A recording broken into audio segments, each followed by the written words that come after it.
Okay, so we need to come in here and finish section 3.4, where we were in the last part of it. We were writing the equation of the polynomial, and we had already done most of this first page, but when we were working on this first example, we came up with the answer of y equaling a negative 1/2 times x plus 3 times x plus 2 times x minus 5.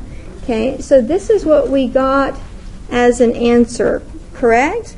Y'all see that? Okay, so this is fine. This is your answer in factored form, but just very briefly here, I'm going to give it a little more time, because sometimes your software package, when you write your answer, is not going to want your answer in factored form. So I'm going to show you how to get it all the way to the function and not in factored form. And the way you would do that is you would need to do FOIL to a couple of these binomials. So if I did FOIL to the two which I just underlined, it'd be x squared plus outside, which is 2x, inside, which is 3x, plus 6. And then you would clean that up by saying this is x squared plus 5x plus 6. And you still have the x minus 5 on the end. So it's still in factored form, but not completely factored form.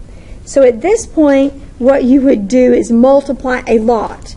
So you take your x squared times your x and your x squared times your 5. Then you come back and you take your 5x times your x and your 5x times your negative 5. And then you come back again and you take your 6 times your x and your 6 times your 5. That's how you multiply that out. It's a lot of effort. Not difficult, but a lot of time. So this becomes a negative 1/2. Let's take the x squared through. X squared times x is x cubed. X squared times a negative 5 is a negative 5x squared. Then you take the 5x through. 5x times x is 5x squared, and 5x times a negative 5 is a negative 25x. Then when you multiply the 6 through, you get a 6x minus 30. So you're distributing over and over again. But if they want the answer written as a polynomial not in factored form, this is what you would need to do. So then this becomes y equaling a negative 1/2 times x cubed. Notice that your 5x squareds zero out. You have a negative 25x plus a 6x, which is a negative 19x minus 30 on the end.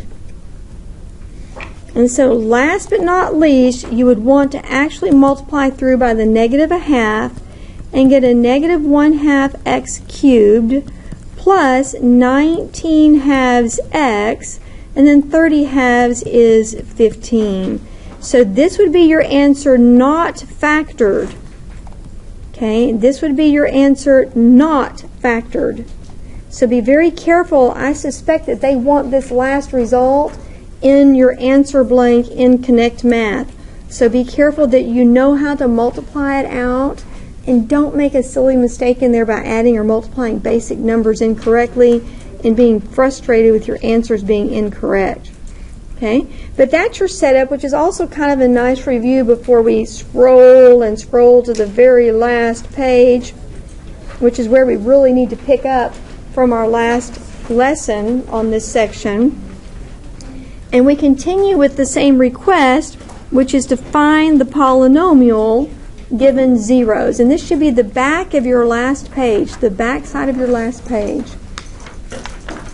Okay, so this is find the polynomial, but this time they give you an imaginary number as one of your zeros. Now remember, when you start playing with the imaginary numbers, they have to come in pairs as zeros, what we call conjugate pairs. So if you have a negative 2i, you're going to also have a positive 2i as a zero of the polynomial. So you always have pairs or two complex or imaginary zeros together always. So we really have three zeros, a positive 2i, a negative 2i, and a positive 4. So here you have to be very careful again with your algebra. So on the positive 2i, it's x minus it. On the negative 2i, it's x minus the negative 2i. And then on the 4, it's just x minus 4. So you're always subtracting your zeros. And go ahead and leave a little space here for a leading coefficient that we're going to need to find. So now when you clean this up, and this is true, you cannot leave your answer with an imaginary term anywhere in it. Okay, you cannot leave your answer with an imaginary, with an I in the equation. It has to go. So we're going to multiply, kind of like we did the last one, and we're going to do FOIL to these two binomials which I've just underlined. So how does that look? FOIL, x times x is x squared. Outside would be 2i times x, which is 2ix. Inside would be a negative 2i times x, which is a negative 2ix. And last would be a negative 2 times a positive 2, which is a negative 4. And I times I is I squared. So I did FOIL, F-O-I-L, to those two binomials which had the imaginary number in them. Okay, well, take note that the ix's zero out, which is convenient because we don't want I in our polynomial.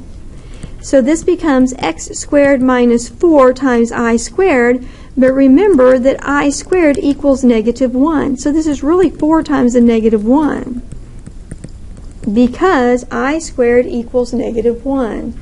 You can't forget that. You have to have that memorized. So then this becomes x squared plus 4 times x minus 4. Okay, so now you have eliminated the imaginary number. When you multiply the conjugates, it drops the imaginary number. And so this would be your answer if you're, well, not quite. We've got to find A, don't we? We're really close to having the answer in factored form. Okay, very close to having the answer now in factored form, but we need to find the value for A. So just as before, you're going to go up to this additional information, this function notation that was given to us, and know that this is the ordered pair 0, 32. So I put the y value, this is all to find A now. You use this to find A, that leading coefficient. You let the y value replace it with 32, and all of the x's replaced with zeros.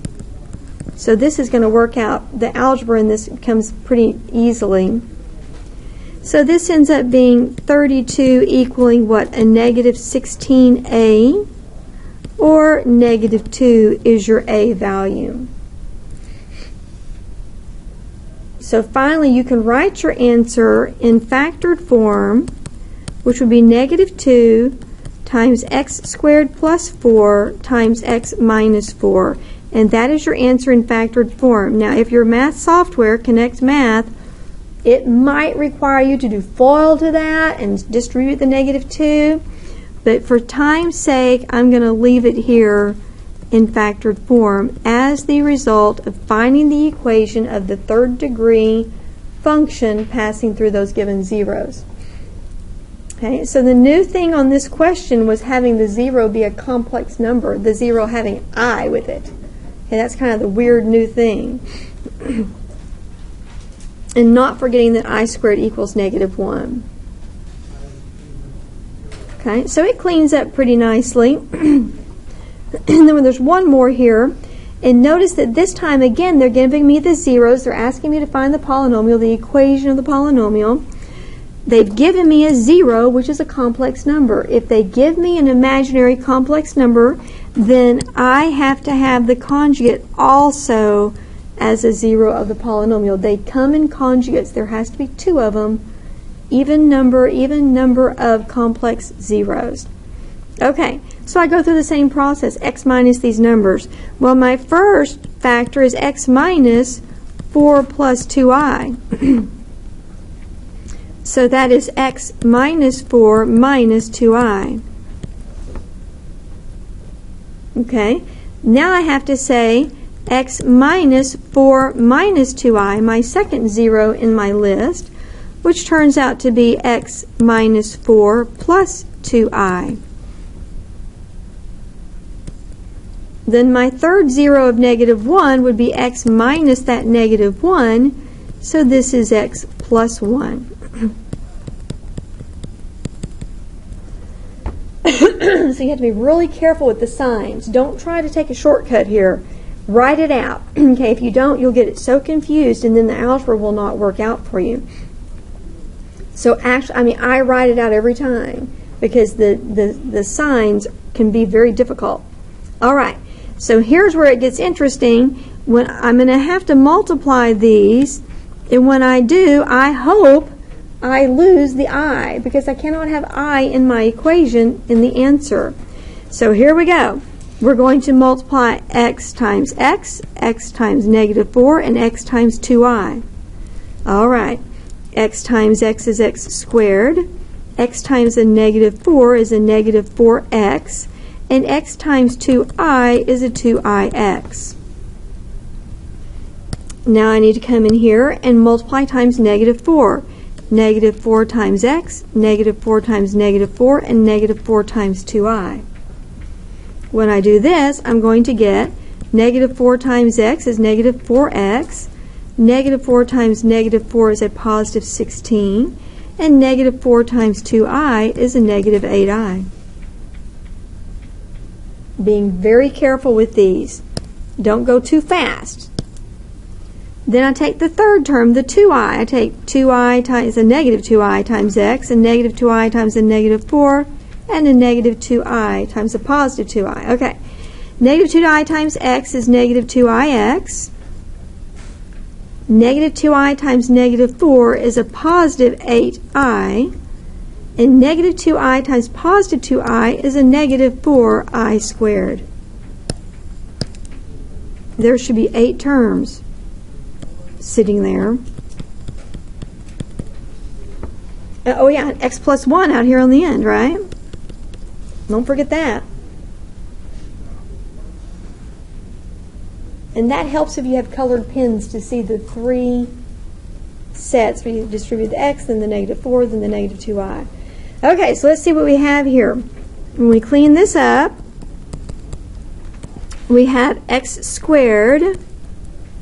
Okay, the negative 4x minus 4x is a negative 8x. The 2ix minus 2ix, they're out. Then you have plus 16. Then the negative 8i and the 8i zero out. And then you have a minus 4i squared times x plus 1 on the end. Now remember, you cannot have I in this answer in this equation. And you have an I squared there, but what did I squared equal? Negative 1. So I'm going to erase this out, and I'm going to put a negative 1 right there. Because I squared equals negative 1. Okay, so now what do we have? This is getting long, isn't it? This is getting really time consuming.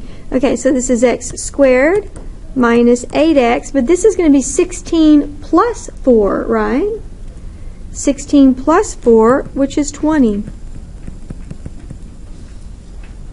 Finally, we do not have I anymore, so we're good. Okay, so if you did the algebra correctly without making any mistakes, the I should dissolve. Okay, it should disappear when you do all of this algebra. Now, usually we need to find A, but notice that nowhere in the question did they say anything like f of 2 is negative 5 or f of 10 is... They didn't give me an ordered pair point to work with. And sometimes they don't, which is kind of odd. They're inconsistent. So if they don't give you enough information to find A, then we're not going to get to know what A is, and we'll just assume that it is 1. So if they don't give you the information to come up with the value for that leading coefficient, then you just assume it's a 1 and be good. If they don't give you f of a number equals a number, which gives you an ordered pair, then you can't come up with the leading coefficient. So there is your equation of your polynomial in factored form. Be very careful. There's a lot of algebra there, and none of it's difficult, but there's a lot of room there to make a mistake. But remember, the goal is to get I out of the equation, and it should always drop out if your algebra is correct.